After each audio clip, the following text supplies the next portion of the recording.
Muy bien. Claro, yo cuando doy la clase presencial pongo esta imagen y les pregunto si la conocen. Eh, es una porción, una ampliación, ¿no?, de la imagen de la creación de Michelangelo en el techo de la Capilla Sixtina. Respecto a que, como resultado de la fecundación, ¿no?, se va a dar inicio a la formación de un nuevo individuo. Y hacia el final de la clase vamos a ver lo más pequeñito que podemos ser desde el punto de vista estructural. Estas primeras diapositivas tienen que ver con un repaso. No es parte del contenido de la clase lo que es la gametogénesis, pero digamos, tenemos que tenerlo en cuenta, no solo la formación de las gametas, sino las características para comprender el proceso de la fecundación.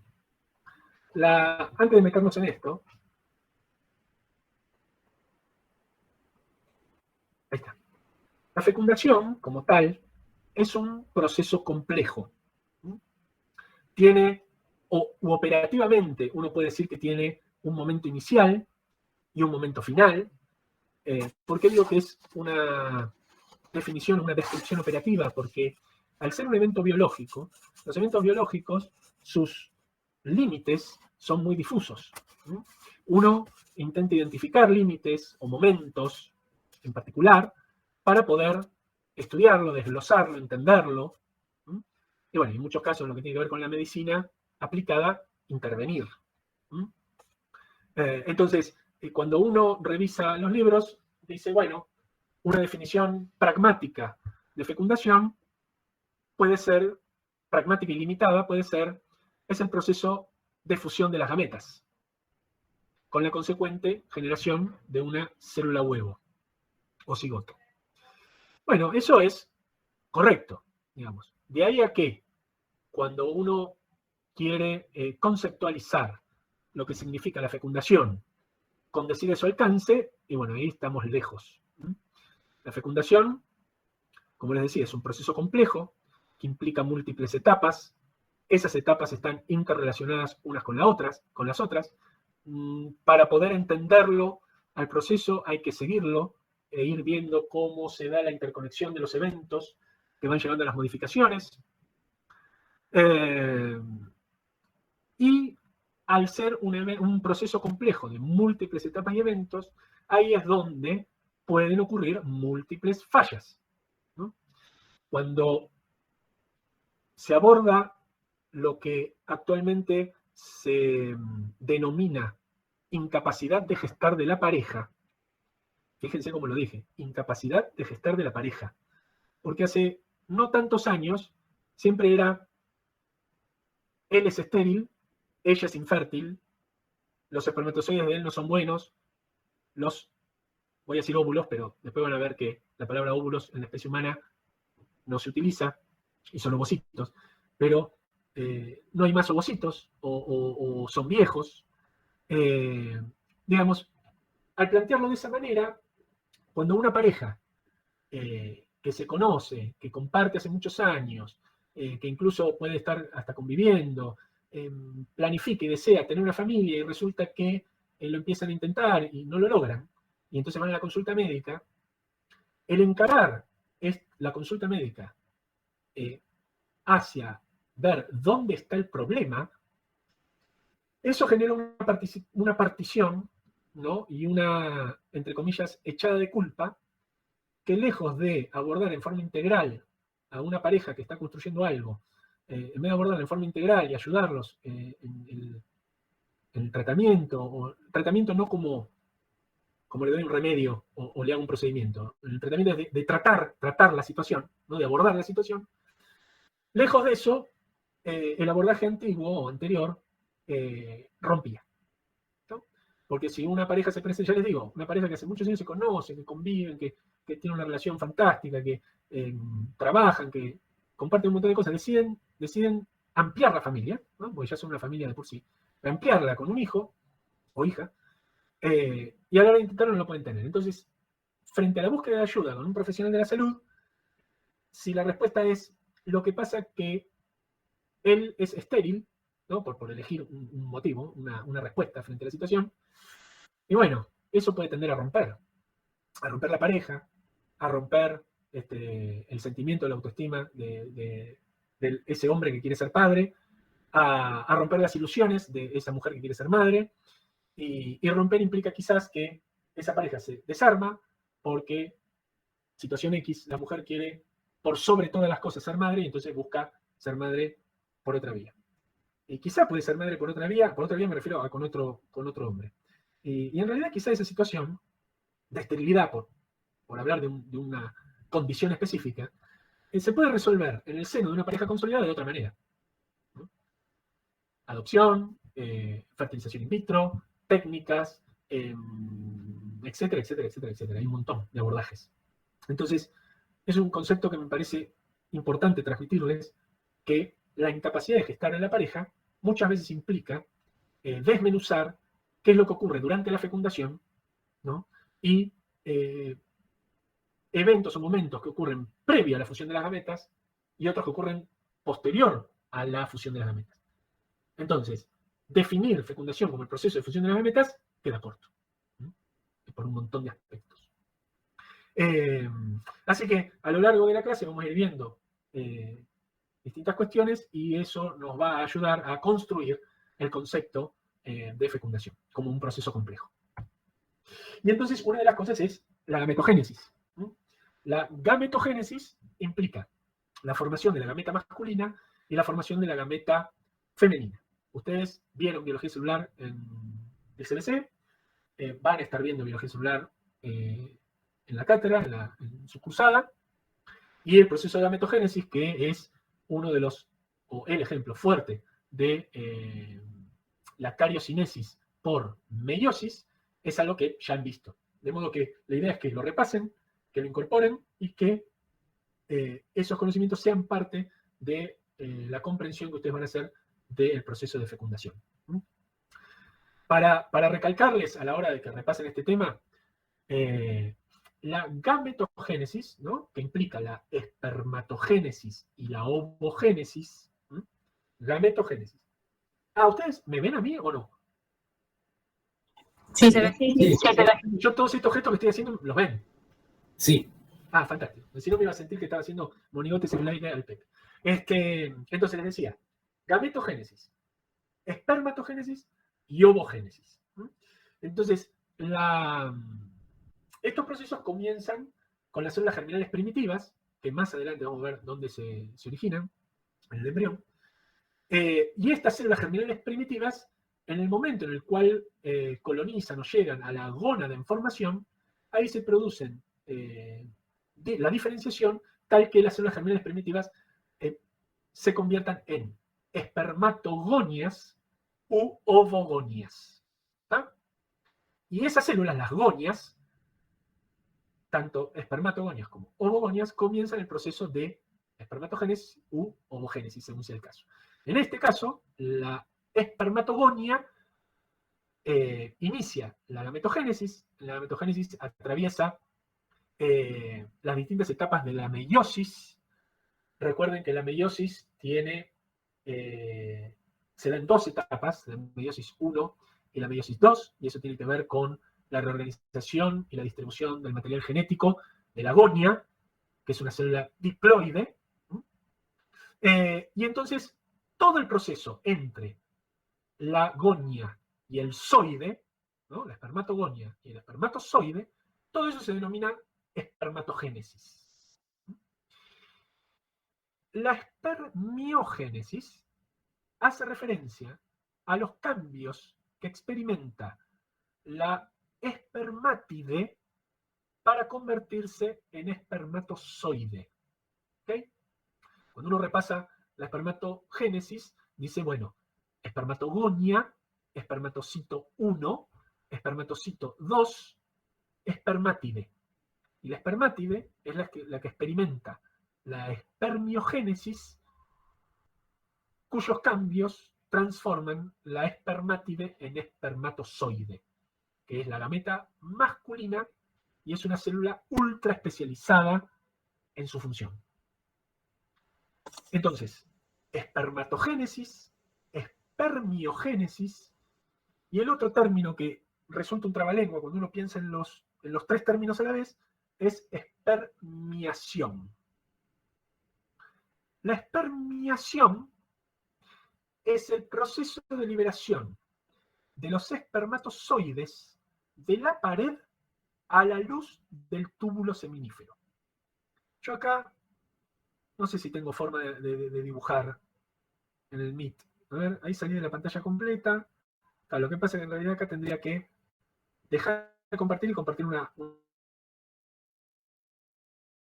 No vamos a hacer lío porque si no va a confundir. Cuando ustedes repasen este tema, van a ver que la espermatogénesis se desarrolla en la pared del túbulo seminífero. En la pared. Entonces, como el proceso de formación de la gameta implica la transformación o el cambio de una célula diploide a una célula haploide, el organismo tiene que diseñar una estrategia para que la célula haploide que se está formando no sea atacada por el sistema inmune, por reconocerla como una célula extraña. Entonces, en el testículo, en particular en la pared del túbulo seminífero, la pared del túbulo seminífero está constituida estructuralmente por las células de Sertoli. Las células de Sertoli forman como si fuera un anillo, una hermandad en la pared del túbulo seminífero y separa dos compartimentos en la pared. En el grosor de la pared, dos compartimentos. Me ven las manos, ¿no? Un compartimento basal y un compartimento que se llama abluminal, o sea que está cerca de la luz. ¿Sí? Si esta es la pared del túbulo seminífero, me ven las manos, ¿no? O estoy moviendo en el aire monigotes. Sí, sí, se ve. Genial. Entonces, yo tengo la pared del túbulo seminífero, la pared es una rueda con una luz central, ¿sí?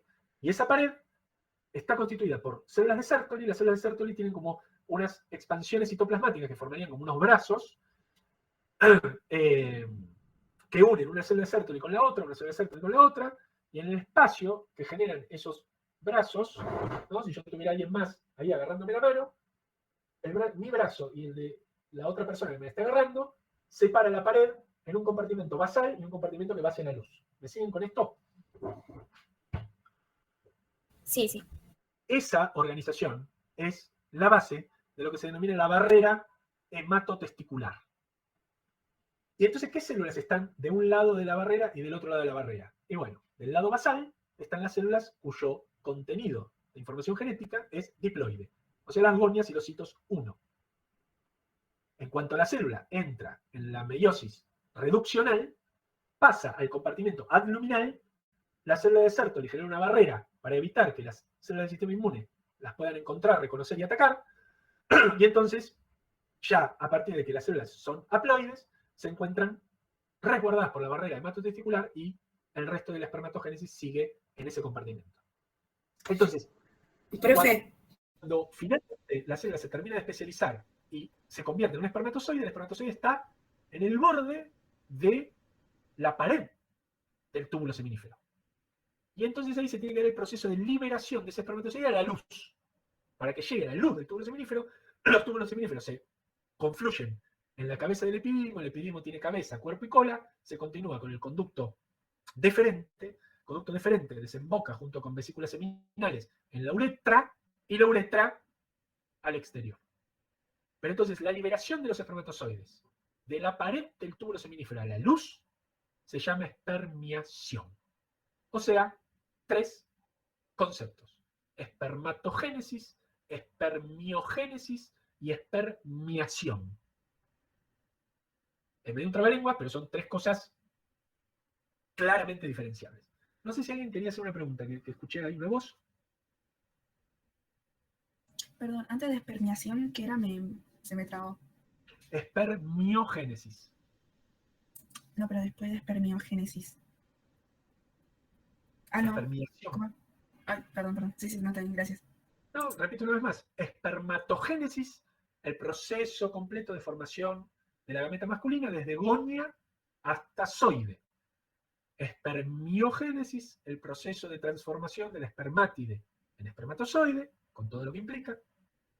Y espermiación, el proceso por el cual las células de Sertoli liberan a los espermatozoides de la pared a la luz del túbulo seminífero. Siempre, esto realmente es algo que nosotros damos, qué fea que suena la frase igual, ¿vieron? Cuando un docente dice, esto lo doy por sabido, ¿no? Porque suena como que, bueno, arreglátelas, lo tenés que saber. La realidad es que por una cuestión operativa es imposible tocar absolutamente todos los temas. Entonces vamos seleccionando. Y esto en particular, yo siempre le dedico unos minutos porque es algo que no es complejo, pero que genera como un trabalenguas y una confusión. Entonces, prefiero tomarme unos minutos y transmitírselos como para que lo tengan en cuenta y lo puedan repasar bien. Obviamente que de gametogénesis no es lo único que tienen que saber y decir, sino que me detuve en esos puntos. Pero gametogénesis en general, la idea es que lo tengan en cuenta a la hora de estudiar fecundación. Y la ovogénesis, no es que tengo muchos términos complejos como para destacar.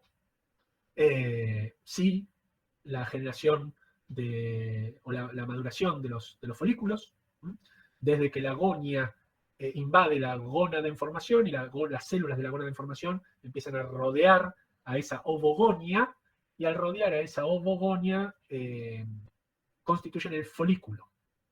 El folículo pasa por distintas etapas de maduración. Está el folículo primordial, el folículo primario, el secundario y el terciario, maduro, de Graf. El folículo de Graf es el folículo maduro, terciario, que ovocita. La ovocitación, que es la liberación del ovocito junto con las células que lo rodean, constituyendo lo que se denomina el complejo cúmulo ovocito, bueno, surge justamente a partir del folículo maduro. Folículo maduro o de Graf, acá le llaman Graffian follicle porque, bueno, está tomado un texto en inglés, pero fíjense que es, ¿alguien sabe en qué estado está la célula sexual que está incluida en el folículo de Graf? En metafase 2. Muy bien. Está detenida en metafase de la segunda división meiótica. Porque la primera división meiótica también tiene metafase. Uno resume diciendo está en metafase 2. Bárbaro. Está detenido en la metafase de la segunda división meiótica. Y está rodeado por la zona pelúcida, que acá no se aprecia. La realidad es que no se aprecia. Después tengo otras imágenes en donde las van a ver mejor. Todas estas células, que se llaman células foliculares, las células foliculares, fíjense que están organizadas, adheridas hacia los bordes, las paredes del folículo, y algunas de ellas abrazan, envuelven al ovocito.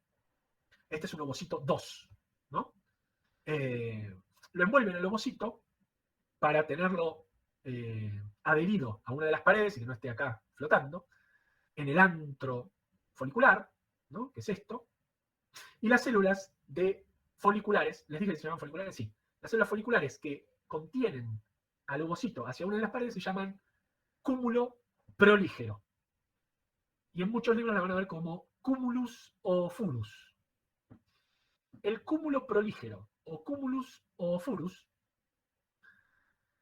contiene las células foliculares que van a ser ovocitadas junto con el ovocito 2 y la zona pelúcida.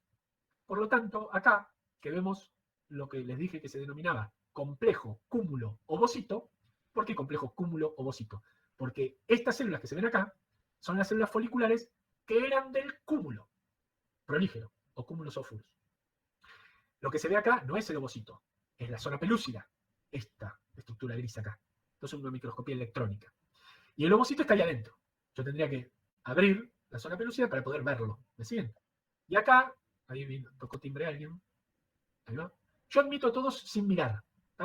Recuerden que a partir de la próxima clase la admisión va a ser automática, así que todos los que toquen la puerta, a menos que coordinación me diga algo diferente, ahí sí no les voy a abrir.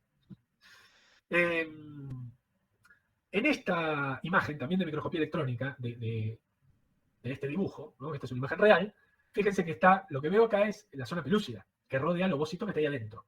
Y fíjense que acá pareciera que hubiera un espacio. En realidad no es que hay un espacio, todo esto es matriz. La matriz en la microscopía electrónica de barrido se borra, se barre justamente. Entonces pareciera que hubiera aire o la nada misma. Y no, no hay ni aire ni la nada misma. Y acá este es el antro folicular, que está lleno de líquido. Todas estas son las células foliculares. Acá estaría el cúmulo prolígero. Y faltan las células de la periferia, que no se las mencioné, que son estas, que son las células de la teca. Hay una teca interna, una teca externa, bueno. Todo eso para repasar, para ver, y de paso les va a servir muchísimo para histología. Muy bien. La organización citoplasmática del ovocito. El ovocito, durante la ovogénesis, madura. Esa maduración implica almacenamiento de moléculas informativas en su citoplasma, como proteínas de señalización, factores de crecimiento, enzimas, citoesqueleto, ARNs, etc.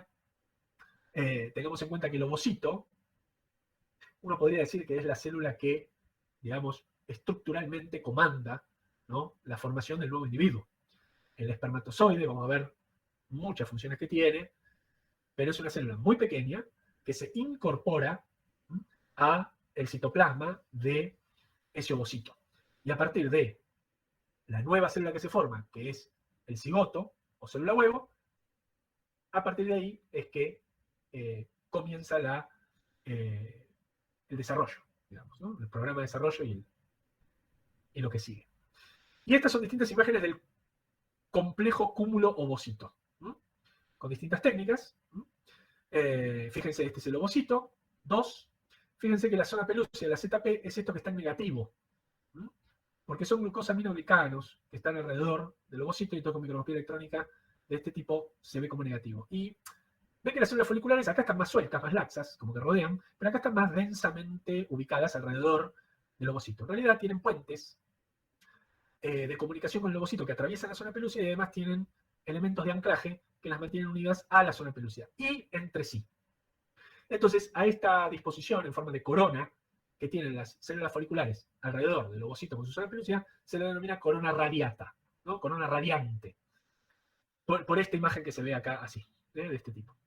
Y a medida que se alejan, ya esto es más laxo, porque ahora vamos a ver qué es lo que mantiene las células foliculares unidas entre sí, y vamos a ver que es matriz extracelular. Por lo tanto, eso va perdiendo consistencia, gana laxitud, y entonces las células se dispersan. Che, interrúmpanme, en lo que necesiten. Y esto es una imagen para ordenar operativamente todo lo que tiene que ocurrir en la fecundación, y que no me tengo que olvidar de mencionar. Y está numerada. Es algo, repito, operativo y útil, pero vamos a ver que no necesariamente el paso 4, 5, 6 ocurren en ese orden estricto. Porque esto es biología y porque hay estrategias biológicas que implican ciertos cambios en este orden teórico, que vamos a ver que, ya les digo, no es que no se cumple, se da el paso 4, el 5 y el 6, sino que puede ocurrir el paso 6, por ejemplo, donde está ubicado el paso 2, para que tengan una idea. Es más, el paso 6 puede ocurrir, me refiero a la reacción acrosómica, la penetración no, porque la penetración es estrictamente de la zona pelúcida, pero la reacción acrosómica en sí, como evento, puede ocurrir en el transporte, en el paso 1. Obviamente no tiene la misma implicancia que si ocurre la reacción acrosómica en el momento del paso 6. Pero para que tengan la mente abierta en cuanto a que esto lo vamos a usar operativamente para ordenarnos, pero no tenemos que estar atados a esta organización. Por lo tanto, la fecundación implica el transporte y eventual encuentro de las gametas. Fundamental. Si el transporte no ocurre como debe o debería ocurrir, no va a haber fecundación. Cuando uno aborda la incapacidad de gestar de la pareja, una de las cosas que tiene que evaluar es la anatomía del aparato genital de ambos. Con ecografía, con examen físico, con algún otro estudio, que no sea ecografía, radiografía, tomografía, resonancia, bueno, lo que sea que esté disponible. Pero uno tiene que evaluar primero la anatomía, porque hay anomalías congénitas, anomalías del fenotipo. Por ejemplo, el útero bicorne. Un útero que está formado de una forma tal que tiene dos, o sea, está partido y son dos luces tabicadas por tejido en el medio. Y entonces, bueno, eso dificulta la fecundación.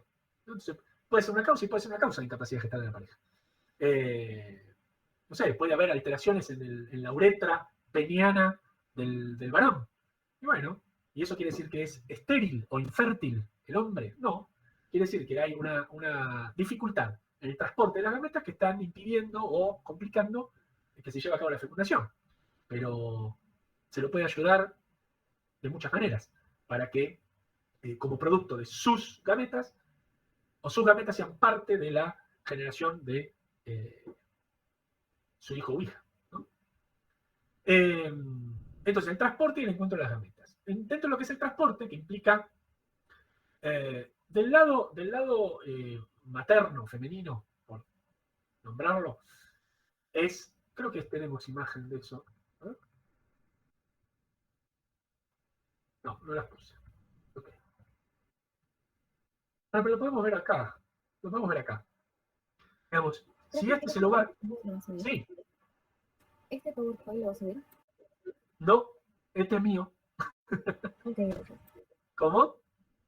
No, hay videos de fecundación en la web. ¿Tá? De todos modos, y en el estado actual de la tecnología, no tengo forma de evitar que ustedes saquen fotos, captura de pantalla, que incluso tengan un programa que grabe esta misma clase. Hace muchos años, el concepto de nuestras clases, el asunto con la protección, por decirlo de alguna manera, del trabajo de los docentes tiene que ver con academias o cursos o gente que ofrece preparar a los alumnos, ¿no?, en forma paralela, con un costo, ¿no?, o sea, cobrándoles, y utilizan material de los docentes de la UBA.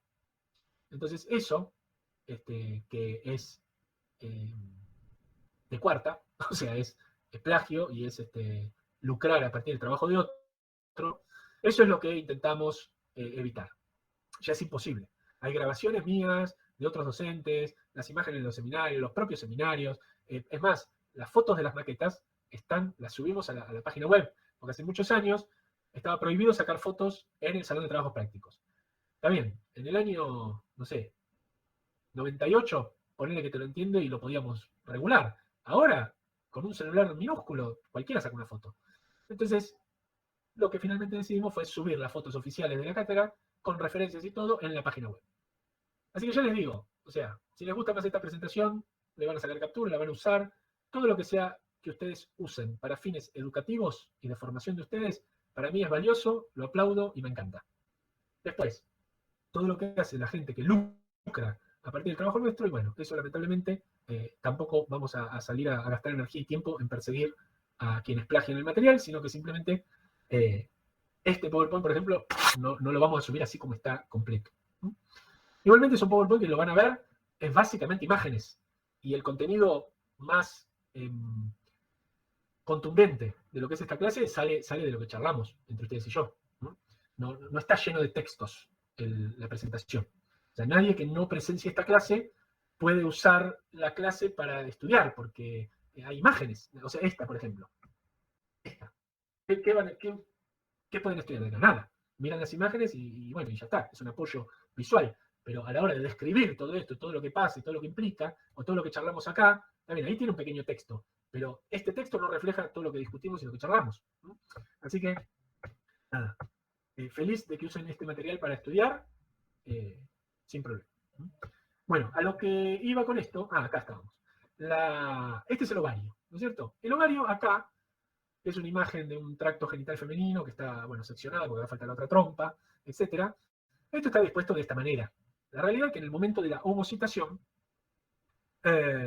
esto cambia su disposición, porque el ligamento tironea del ovario y las fimbrias abrazan, ¿no?, y barren la superficie del ovario, para tratar de captar al complejo cúmulo ovocito que sea liberado a partir del ovario. ¿Sí? Así que esto de que las fibras están por acá y el ovario está por acá, ocurre durante la mayor parte del ciclo, excepto en el momento de la ovocitación, porque no sería lógico, sino el complejo cúmulo ovocito rompe acá la pared del ovario, sale y se cae en la pared abdominal, en la cavidad abdominal. ¿Tá? Entonces sepan que en el momento de la ovocitación, las fimbrias se encuentran cerquita del ovario barriendo la superficie para tener mayores posibilidades de captar ese complejo cúmulo ovocito. Entonces, el transporte del complejo cúmulo ovocito es muy breve. Pasa del ovario, que es de donde sale, cuando se rompe el folículo de De Graaf, es captado por las fimbrias, es incorporado a la trompa de falopio y se ubica en el sector ampular, en la ampolla de la trompa de falopio, que es específicamente el tercio distal de la trompa. Si esto es proximal y esto es distal, el complejo cúmulo ovocito se ubica en la ampolla y permanece allí. Por lo tanto, quienes tienen mayor recorrido de transporte, que eso implica mayores probabilidades de fallas en el transporte. A ver, ¿puede haber fallas acá? Y sí, perfectamente, porque si el ovocito, el complejo cúmulo ovocito, se ovocita justamente, rompe la pared del ovario, sale y las fibras no lo captan y cae en la cavidad abdominal, y bueno, y ahí hubo una no fecundación a causa del transporte de las gametas en el femenino. Pero siempre se hace hincapié sobre el transporte de la gameta masculina, porque la gameta masculina tiene que pasar del testículo a la luz del túbulo seminífero. De la luz del túbulo seminífero a la cabeza del epidídimo. De la cabeza del epidídimo al cuerpo y a la cola. De ahí al conducto deferente. Del conducto deferente a la uretra. Y de la uretra masculina, de la uretra peniana en particular, tiene que pasar el tracto genital femenino. Que sucede durante la copulación, ¿no es cierto?, con la eyaculación del varón iba a decir idealmente, pero no es que sea idealmente, sino que en el proceso de búsqueda del embarazo, las mejores probabilidades de que haya una fecundación exitosa están si la eyaculación se da en el fondo del saco vaginal, porque eso acerca muchísimo a los espermatozoides en el camino que tienen que recorrer. Y esto lo digo así, lo explico así, porque habría que ver cómo se trata el tema en educación sexual, pero no es la única forma de que se pueda dar un embarazo. Si la eyaculación se da en el monte de Venus, el riesgo de fecundación posterior es mucho menor, pero no está exento. ¿Se entiende? O si se da en el introito, lo mismo. O sea, todo tiene que ver con el transporte de las gametas. Entonces, ese transporte, acá este dibujo engancha el tercio superior de la vagina.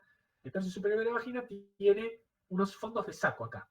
Y acá, que la verdad que el dibujo no está grandemente dibujado, pero porque esto pareciera que el útero está prácticamente abierto, ¿no? En realidad acá en esta porción, estas eminencias corresponden al cuello uterino, y el cuello uterino es una estructura canalicular que está ocupada por moco, que cambia su consistencia según el ciclo, la parte del ciclo sexual en el cual se encuentre la mujer.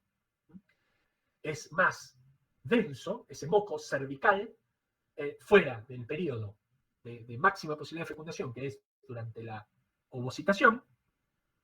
Vieron que siempre digo ovocitación y ovocito y no digo ovulación y óvulo. ¿No? Porque ya les digo, en el momento de la ovocitación, además de que las fimbrias se acercan al ovario, otro de los cambios que ocurren es que el moco cervical del cuello uterino se hace más fluido para permitir que los espermatozoides sean transportados desde el fondo del saco vaginal a través del cuello uterino hacia la luz uterina. ¿Se entiende hasta acá? Sí, sí. No les puedo explicar lo que me saca de quicio no poder verlos. Bueno. Y fíjense que dije, son transportados. Porque el concepto erróneo, equivocado, de que los espermatozoides, como tienen cola, nadan como si fueran... Bueno, yo voy a nombrar un nadador que ya está quedando antiguo, pero yo creo que ustedes lo habrán tenido noticias de José Miolans o de Michael Phelps en la historia del deporte. Los espermatozoides no nadan así. No nadan de un punto al otro, de un punto de la pileta al otro, o no cruzan el Canal de la Mancha desde Francia a Inglaterra. Los espermatozoides, primero que no andan nadando por la vida, porque el movimiento flagelar implica gasto de energía. La energía en las células está almacenada en formato de adenosina trifosfato, de ATP.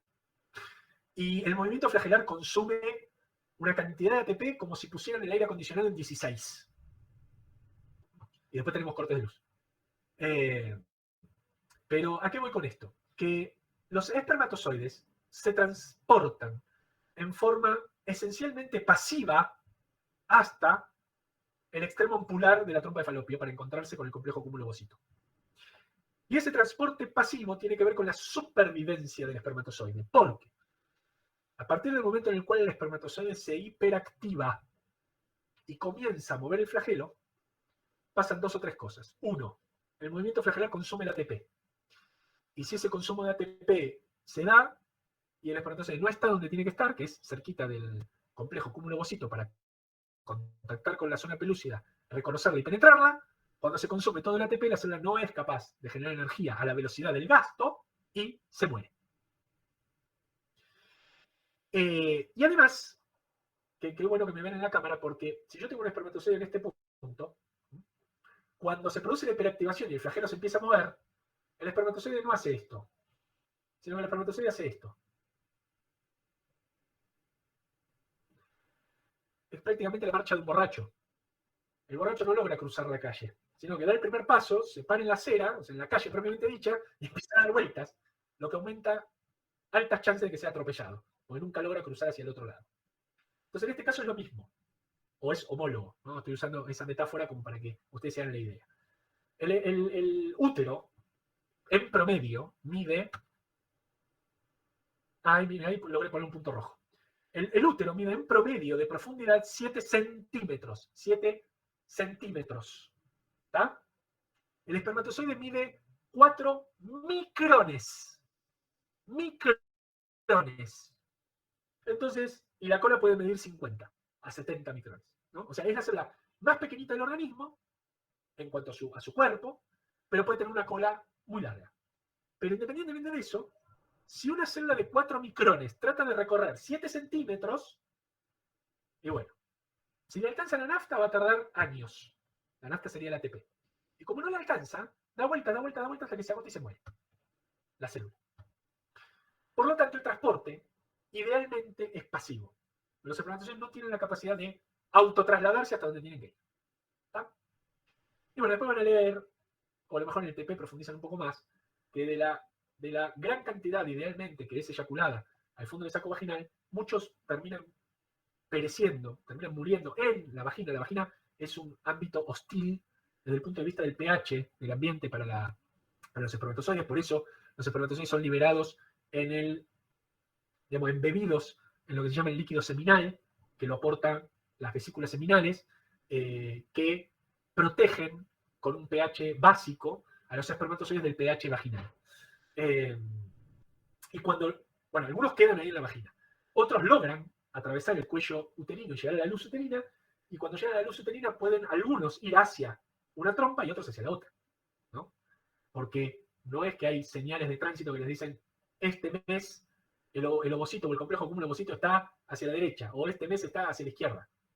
Los ovarios se van turnando mes a mes para ovocitar, esto en condiciones normales de presión y temperatura, ¿no? O sea, no normales, sino lo más frecuente. Y la mitad de los espermatozoides, o aproximadamente, van hacia el otro lado. Eso no quiere decir que no existan señales moleculares, químicas, que guíen, entre comillas, a los espermatozoides hacia qué lado está el complejo cúmulo ovocito. Se sabe que el complejo cúmulo ovocito genera un aumento de, sobre todo, la progesterona en la ampolla de la trompa, ¿no? O sea, en ese área. Y los espermatozoides está demostrado, un receptor de progesterona en su membrana plasmática, lo cual serviría como olfato, digamos, ¿no? Si los espermatozoides pudieran direccionarse hacia el lado de la trompa en donde está el complejo cúmulo ovocito. La realidad es que si bien eso se sabe, de nuevo, los espermatozoides no pueden autotransportarse, no pueden ir hacia, sino que estas señales químicas serían más relevantes cuando el espermatozoide está en la cercanía del complejo cúmulo-ovocito, lo cual funcionaría como una cuestión atrayente entre el complejo cúmulo-ovocito y los espermatozoides.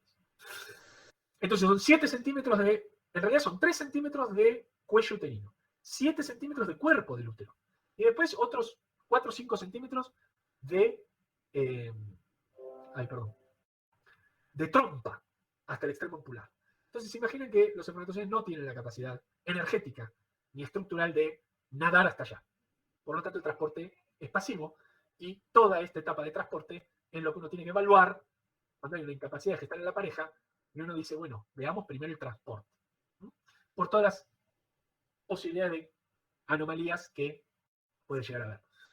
Hay mujeres que el pH de su vagina es más ácido que lo ácido que tiene que ser para proteger a la mujer de infecciones, de cuerpos extraños, lo que sea. O sea, el pH vaginal es ácido fisiológicamente porque tiene una función protectora, pero una de las causas en las que puede participar la incapacidad gestal de la pareja es que el pH de la vagina sea más ácido todavía. Y eso hace que el líquido seminal no sea capaz de contrarrestar esa acidez y entonces los espermatozoides nunca logran llegar. Y ese es un ejemplo de una incapacidad gestal de la pareja que se resuelve depositando los espermatozoides directamente en el útero, por ejemplo. O sea, hay 1000 ejemplos. Les tiro uno porque, bueno, surgió. Entonces los espermatozoides, les decía, cuando el saco cuello uterino, los del útero llegan a la ampolla, a la trompa. En la trompa, la primera parte de la trompa funciona como un reservorio que se denomina istmo. Istmo. En ese istmo, los espermatozoides interactúan con señales de la luz, el fluido, ¿no es cierto?, que hay en la luz de la trompa, y le generan cambios a esos espermatozoides que los capacitan para adquirir la capacidad, los capacitan para adquirir la capacidad de fecundar. Entonces eso es algo que van a tener que repasar respecto de la espermatogénesis y de los espermatozoides a la hora de fecundar, que tiene que ver con lo que es la maduración de los espermatozoides y lo que es la capacitación de los espermatozoides. Como tip, les puedo dar una regla mnemotécnica: mamá, café. ¿Qué significa mamá, café? Mamá es que la maduración de los espermatozoides ocurre en el tracto genital masculino. Maduración masculino. Eso tiene que ver con que los espermatozoides maduran en el epidídimo. Y la capacitación ocurre en el tracto genital femenino. Café, capacitación femenino. Y esa capacitación específicamente se da en el istmo, como ideal. ¿A qué me refiero con esto? La capacitación involucra modificaciones biofísico-químicas expresadas por cambios del comportamiento y la estructura de los espermatozoides. La capacitación involucra modificaciones biofísico-químicas expresadas, esas modificaciones, por cambios en el comportamiento y la estructura de los espermatozoides. Entonces, como estas modificaciones se dan por la interacción de los espermatozoides con el tracto genital femenino, esos cambios se pueden dar en la vagina, en el cuello uterino, en el útero o en la trompa. No es que ocurren solamente en el istmo de la trompa. Y esos cambios que implican la remodelación lipídica de la membrana del espermatozoide, la fosforilación de proteínas de la membrana del espermatozoide, la hiperpolarización de la cabeza del espermatozoide, el aumento del pH intracelular del citoplasma del espermatozoide y el aumento del calcio intracelular, todos estos cambios llevan a que ocurra la reacción acrosómica y la hiperactivación. Entonces, ahora volvemos a esta. Entonces, la reacción acrosómica implica un proceso en el cual la membrana plasmática periacrosómica del espermatozoide se fusiona con la membrana acrosómica externa. Y esa fusión, que genera estas vesiculitas, ¿no? Para que esas dos membranas abandonen la estructura del espermatozoide, va a hacer que la membrana plasmática periacrosómica se fusione con la membrana acrosómica externa y forme estas vesículas y estas vesiculitas y esa membrana se deseche. Y acá abajo, la membrana plasmática del zoide, no la periacrosómica, la membrana plasmática del zoide, se fusione con la membrana acrosómica interna. ¿Lo ven ahí? Lo marco con el cursor, así no marca. Por lo tanto, la membrana acrosómica interna, esta, al fusionarse con la membrana plasmática, pasa a ser ahora la membrana plasmática de la célula. Y el contenido se libera, que es enzimático esencialmente, es un contenido enzimático. Y las proteínas que son enzimas, que están ancladas, adheridas a la membrana acrosómica interna, cuando estas enzimas sean liberadas y estos pedacitos de membrana se desechen, se separen, las proteínas ancladas a la membrana acrosómica interna quedan expuestas. ¿Sí? Son parte ahora de las proteínas que expresa la cabeza del espermatozoide. Eso permite la reacción acrosómica. Al mismo tiempo, el espermatozoide que hace reacción acrosómica hiperactiva la cola y empieza el movimiento flagelar. Entonces, si eso pasa acá, el zoide no llega, se muere. Si pasa acá, el zoide no llega, se muere. Pasa acá, el zoide no llega, se muere. Si pasa acá, en el istmo,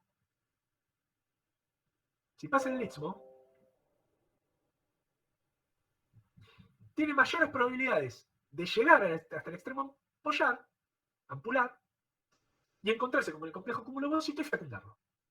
¿Se entiende? Entonces, la liberación de espermatozoides desde el istmo capacitados ocurre en oleadas. Y entre esas oleadas es que hay mayores probabilidades de que los zoides alcancen el complejo cúmulo-ovocito y de esa interacción ocurra una fecundación. ¿Está bien? Entonces, esta definición que yo les mencionaba y todo lo que ocurre como consecuencia, su traducción bioquímica es esta, ¿no? No los voy a volver locos, ni locas, respecto de esto, pero para entender cómo puede ser que los cambios del comportamiento y la estructura en los zoides generen, o sea, las modificaciones cambien el comportamiento y la estructura, eso tiene que ver con lo que pasa en la cabeza y la cola. ¿Está? El contacto con los factores capacitantes están en el tracto genital femenino, sobre todo a nivel del istmo, pero en el resto del tracto genital femenino también. Esos factores generan modificaciones en los espermatozoides. Esas modificaciones provocan movimientos iónicos con influjo de calcio y de sodio y protones no hidrogeniones y potasio.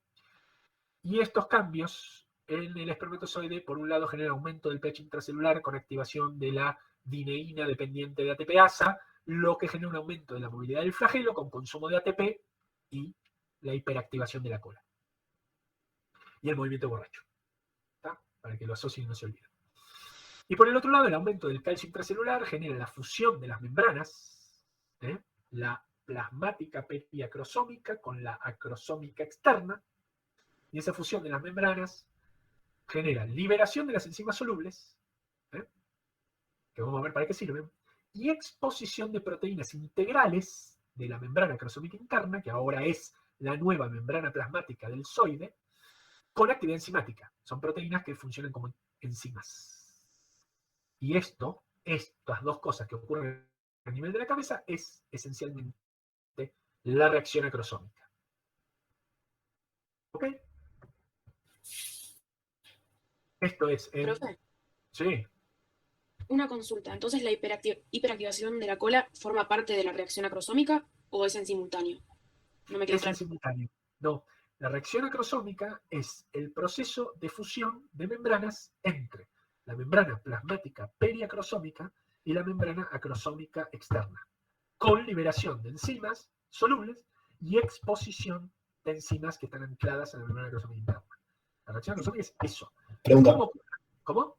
una pregunta que no me quedó claro. Espera que termine de contestarle perdón. a la compañera. No, todo bien. Cuando termine de contestarle, habla vos directo. ¿Cómo ocurre la reacción acrosómica? Tiene que ver con cuestiones químicas que ocurren por intercambios del zoide con el medio en el cual se encuentra, que esencialmente tiene que ver con modificaciones en el calcio intracelular, pero no es solo el calcio, pero bueno, lo podemos tener como referente para explicar cómo ocurre esto. Y esta fusión es la consecuencia ¿de qué? De que hay una remodelación lipídica de membranas, de fosforilación de proteínas, hiperpolarización y aumento del pH. Porque cuando yo doy la clase, bueno, no voy a decir presencial porque esto también es presencial a distancia, lo que me complica es el no verlos. La pregunta que uno tendría que hacerse no es ¿qué desencadena la reacción acrosómica? O sea, es una pregunta válida igual. Pero a mí me preocupa más ¿cómo puede ser que estas dos membranas que están pegadas no se fusionen? ¿Me explico? O sea, ¿cómo puede ser que no se fusionen? No se fusionan. ¿Lo ven ahí, no? ¿Y ahí me ven mi pantalla también o solo ven esto achicadito? Se ve todo. ¿Todo? O sea, ¿ven los chats y me ven ahí? Si corro esto, ¿me ven ahí a mí? ¿Hola? Sí. Ok, Sí, sí. bueno. Yo para saber qué es lo que están viendo. Pero esto igual lo puedo poner así superpuesto. Y esto lo agrando un poco. Y ahí está. Por lo menos lo veo yo hago. Y le estoy dando la clase a alguien. No, le estoy dando a todos. Pero... Nosotros vemos el PowerPoint solamente. Ah, ¿ustedes ven solamente el PowerPoint? Sí, solamente el PowerPoint. No, pero bueno. yo veo ambas cosas. Lo veo a Bueno, usted y vos- veo el PowerPoint. Vos me hackeaste la compu, entonces. ¿No? Sí, Bueno, no importa, pero igual el PowerPoint lo ven en un tamaño aceptable, digamos, y lo dejo ahí. sí, se ve bien. Excelente. Bueno, y los ruidos son ventanas acá que se me abren. Bueno, entonces, a ver, no, yo miro esta célula, el espermatozoide, y digo, no por qué, porque en medicina y en biología jamás preguntamos por qué. Porque la respuesta al por qué es, y bueno, depende de tu creencia, porque lo quiso Alá, porque lo quiso Dios, lo quiso Jehová, lo quiso el Big Bang, le pintó la naturaleza, ¿no? O sea, ¿por qué? No hay ninguna respuesta por qué. Las respuestas por qué son filosóficas. Desde el punto de vista biológico, lo que uno se pregunta es cómo es que tal cosa. ¿Cómo es que pasa tal cosa? ¿Cómo es que no pasa tal cosa? ¿No? Y trata de describirlo. Entonces yo miro esta célula, el zoide, con su membrana plasmática pericrosómica y su crosoma hermosito ahí, pegadito, porque hay prácticamente nada de citoplasma. Y la verdad que la pregunta que me surge es, ¿cómo no se fusionan ya? ¿Me explico? Porque están re pegadas.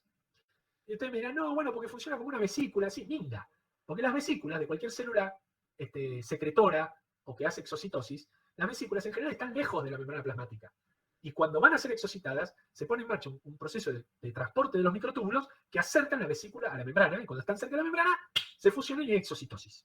¿Eso me siguieron con eso? Sí. Sí. Entonces, si ese concepto es así, esta vesícula crosómica, ¿no? Que está pegadita, ¿por qué coño no sé? Hay algún español, porque coño en España es como un insulto grande. Yo lo uso acá para no decir por qué carajo. No se fusiona. Y la explicación es que durante la maduración de los espermatozoides, que ocurre ¿dónde? En el... Epitelio. ¿Epitelio? ¿Qué me tira epitelio? No, me confundí con el tejido, perdón. Loco, ¿para qué le doy reglas técnicas hermosas? Epididimo, perdón. Claro, mamá, café. Mamá, café. Muy bien, Mateus. Claro, ahora lo que me permite esto es ver acá. Bueno, entonces, la maduración del zoide genera las condiciones para evitar la función de las membranas. ¿Me explico?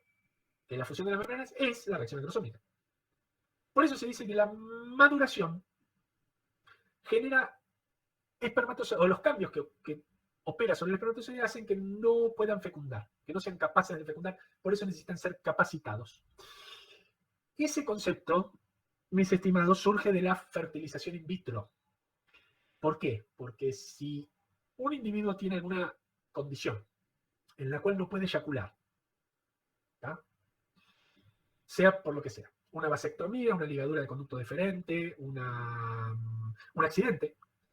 El tipo tuvo un accidente de tránsito con la moto, con una motosierra, se cayó de un edificio, no sé lo que sea, y generó una alteración anatómica severa en la pelvis que hace que él tiene perfectamente testículos y espermatozoides, vesícula seminal y todo bárbaro, pero de ahí no pueden llegar al exterior. No puede eyacular, por lo que sea. Uno, como profesional de la salud, puede obtener los espermatozoides del epidídimo, o del conducto deferente, o bueno, depende. Entonces, depende de donde uno lo obtenga, esos espermatozoides están en una condición. Si están en la condición de madurados no capacitados, lo que tengo que hacer antes de enfrentarlo a un ovocito in vitro es capacitarlos. Suena muy a pongo los espermatozoides, los mando a clase, ¿no? Pero no. Son los cambios que surgen a partir de la interacción de los oides con los fluidos del tracto genital femenino. Y bueno, pero me estás diciendo que lo vas a hacer in vitro. ¿Qué tracto genital femenino? Bueno, en el laboratorio obtengo nutrientes, sustancias, etcétera, que operen como si los oides estuvieran en el tracto genital femenino. Los capacito y los enfrento a un ovocito. Y si es con éxito, genero un embrión in vitro, que puedo o congelar o hacer una transferencia embrionaria, y esa es una de las técnicas de fertilización asistida. ¿Está? Hay un montón, pero esa es una. Entonces, la maduración genera los cambios que evitan que estas dos membranas se fusionen. Y la capacitación genera modificaciones que favorecen que estas dos membranas se fusionen. Cuando están las condiciones dadas que favorecen la fusión de las membranas, hay ¿qué proceso? Reacción acrosómica. Exacto. Capisci, Yo tengo una consulta. dime. ¿Puede ser que se realice, capaz es tonta la pregunta, pero solo para sacarme la duda, se realice una eyaculación con espermatozoides que no fueron capacitados y no fue a la reacción acrosómica? ¿Ese proceso siempre se tiene que dar para que... ¿se entiende mi pregunta? Porque, por ejemplo, usted está diciendo que se hace la fertilización in vitro, ¿no? Pero porque esa persona no, en su ejemplo dijo que no podía eyacularlos, ¿o yo entendí mal? Usé ese ejemplo, sí, pero voy a ampliar. De todos modos, tu pregunta no se va a entender nunca si me tratás de usted.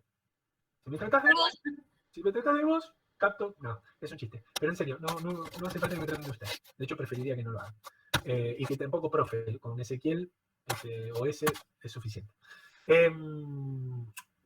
Entiendo a dónde apuntás. El asunto es el siguiente. Los espermatozoides abandonan el tracto genital masculino maduros.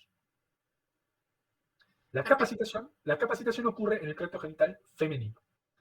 Si uno experimentalmente obtiene, o no experimentalmente, sino operativamente obtiene espermatozoides, los que se obtienen a partir de la eyaculación son espermatozoides maduros no capacitados. Y los que se obtienen en el epidídimo o en el conducto deferente con una punción también son maduros no capacitados. Ya entendí, gracias. ¿Era por ese lado? Bueno. Sí, me confundí yo.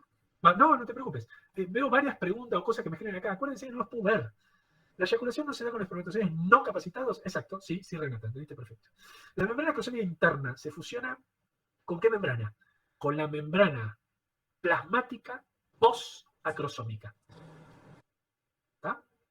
Acordate que la membrana plasmática periacrosómica se fusiona con la membrana acrosómica externa y se degradan, se liberan, se pierden.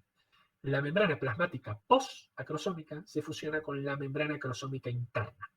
Si ustedes creían que con espermatogénesis, espermiación y espermiogénesis ya había suficiente trabalengua, intenten con la reacción acrosómica. No, pero es una cuestión de incorporarlo concienzudamente y a la hora de explicarlo, hacerlo despacio. Uno de los, no voy a decir consejos, pero una de las cosas que les sugiero, no levanten la mano, Martina, habla directo. Una de las, dame igual un segundito que les transmito esto. Uno de los tips que les doy a los alumnos cuando tratamos cómo encarar un examen, ¿no? El oral, porque el escrito, en definitiva, uno tiene que pensar antes de escribir, y si no pensás antes de escribir, es muy difícil que lo que escribas salga coherente. Pero el examen oral tiene un montón de aristas, de aspectos que influencian el esperable conocimiento que uno quiere demostrar, uno como alumno, en un examen. Y entonces después están las típicas, estoy muy nervioso y no me sale. No me acuerdo por los nervios.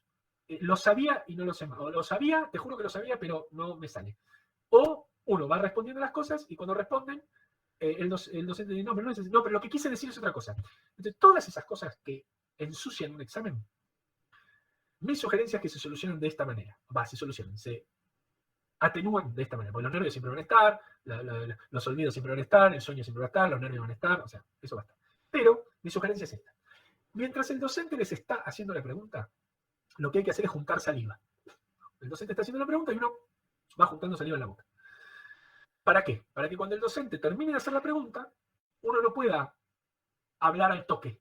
Porque la mayor parte de los errores en los exámenes orales ocurren cuando el alumno, por los nervios, por la ansiedad o por lo que sea, empieza a contestar rápido después de que se hizo la pregunta, sin tomarse un minuto para pensar.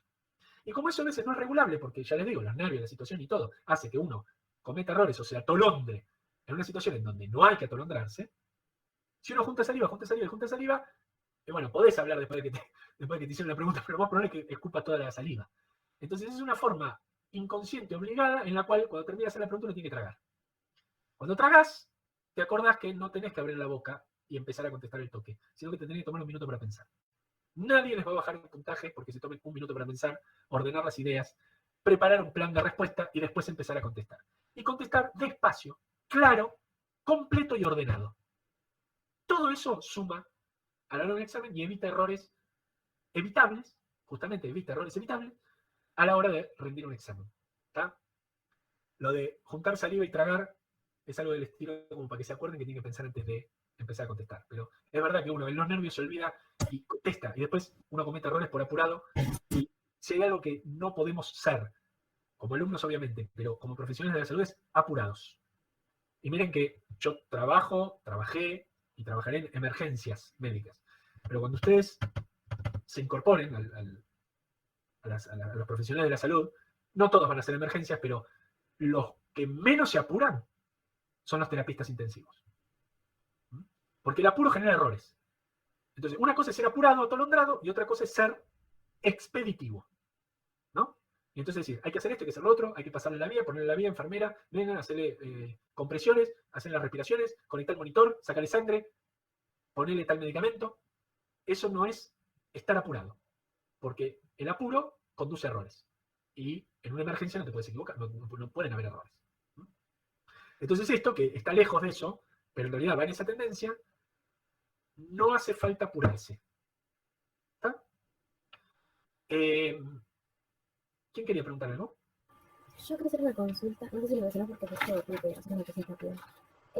Lo que es la capacidad, perdón, la capacitancia, ¿es parte del transporte, del paso del transporte o es parte de otra cosa?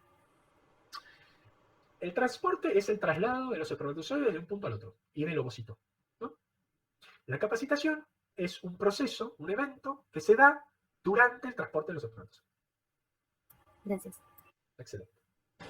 Profe, una pregunta. Decime, Miguel. Bueno, entendí que la capacitación ocurre pues en el cuerpo de la mujer, ¿no? Entonces, ¿hay tal vez algún elemento que las mujeres aporten para que la capacitación pase o ya es algo natural del espermatozoide?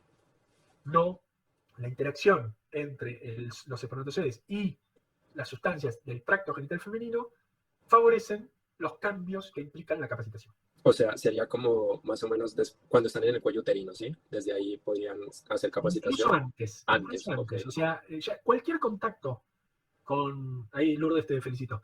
Cualquier contacto de los espermatozoides con un medio que le produzca modificaciones a la condición de los espermatozoides van a favorecer que se desencadene la reacción acrosómica. Es como que la reacción acrosómica, lo voy a graficar de esta manera, es como si fuera una represa.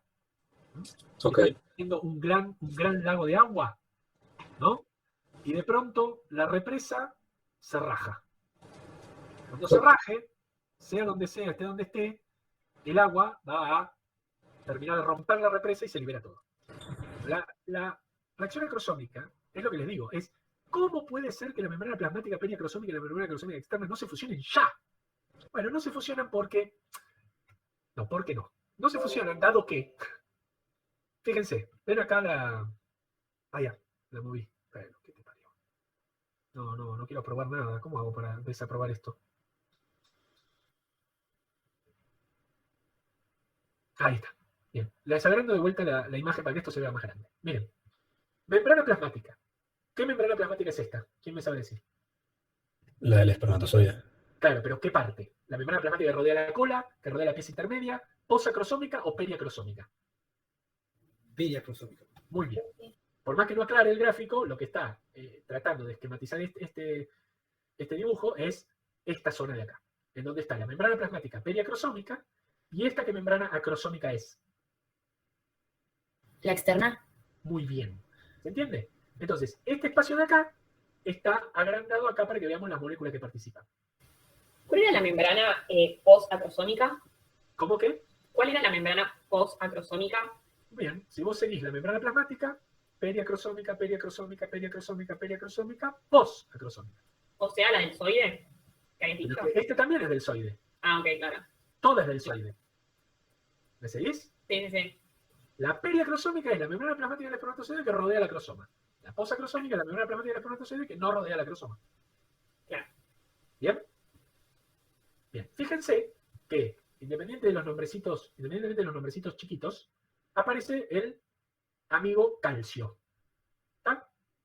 Entonces, la remodelación lipídica de la membrana, la fosforilación de proteínas, la hiperpolarización y el aumento del pH son culpa, básicamente, porque si no necesitaríamos 3 horas para explicar lo que pasa acá, culpa del calcio. El calcio entra desde afuera, por lo que se llaman canales de calcio, al espacio minúsculo, acá está agrandado para que puedan ver la interacción enzimática y de proteínas, etc.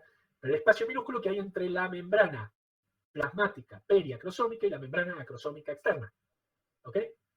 Cuando ese calcio entra, se encuentra con el inositol trifosfato, el IP3. El inositol trifosfato interactúa con una fosfolipasa y todo esto genera cambios en los lípidos de acá y en los lípidos de acá, que hace que esta membrana y esta membrana logren una mayor afinidad y al tener una mayor afinidad dicen estamos tan cerquita que nos vamos a fusionar. ¡Pum! Se fusionan en reacción acrosómica. ¿Me siguieron? ¿Podrías repetirlo brevemente otra vez? Ay, me voy a pegar un tiro. No, mentira. Vamos de vuelta. Los canales de calcio que hay en la membrana plasmática periacrosómica invitan al calcio a entrar al espacio entre la membrana plasmática periacrosómica y la membrana acrosómica externa. ¿Me siguen? A ver, si en realidad la parte donde te perdiste, es donde te digo Sí, sí. que el calcio es una... Miranda no. Sí. Ah, pero no está tu nombre. No te voy a decir Miranda Recalde. Mirando mi nombre. Qué boludo. Pensé que Miranda era la... Perdóname. Bueno, Miranda, escucha. Si la parte donde te perdiste, es donde dije que el calcio se une al inositol trifosfato y la fosfolipasa C, y etcétera, te diría que no te compliques. El concepto fundamental acá es que el ingreso de calcio desde el exterior a través de canales de calcio por la membrana plasmática periacrosómica hacia el espacio entre la membrana plasmática periacrosómica y la membrana acrosómica externa es lo que desencadena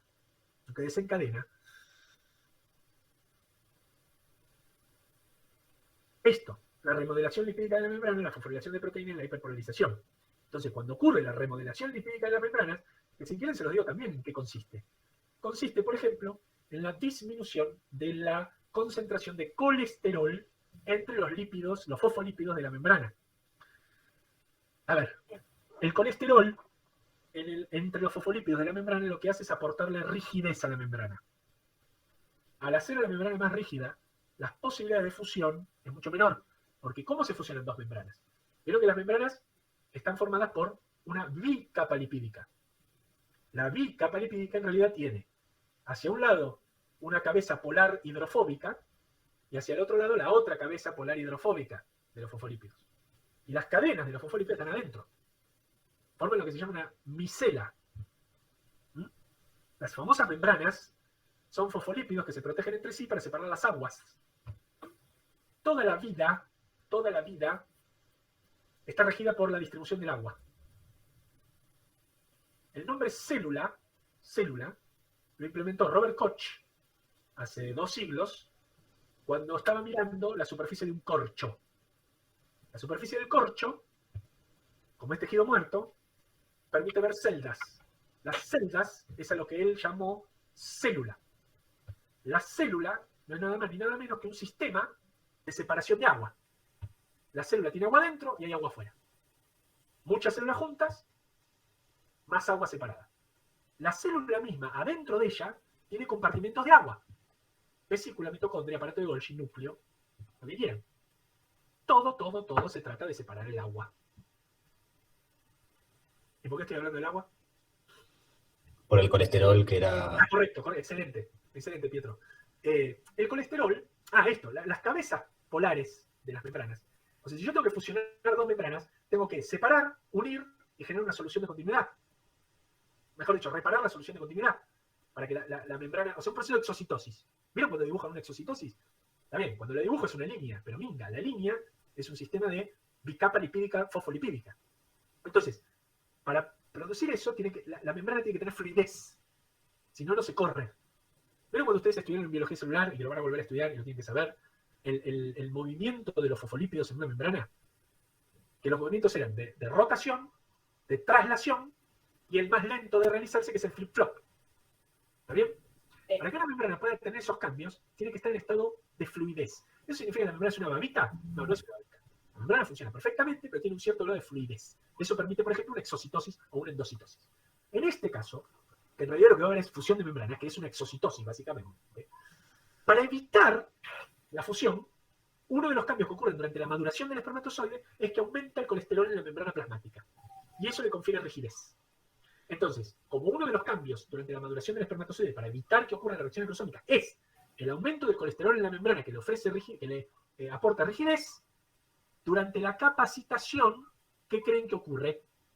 Lo contrario. Disminuye la concentración de colesterol en la membrana, lo que hace que la membrana se vuelva más fluida, y eso asociado a otras cosas, como el aumento de calcio y otras cosas, hace que las membranas se fusionen y ocurra la reacción acrosómica.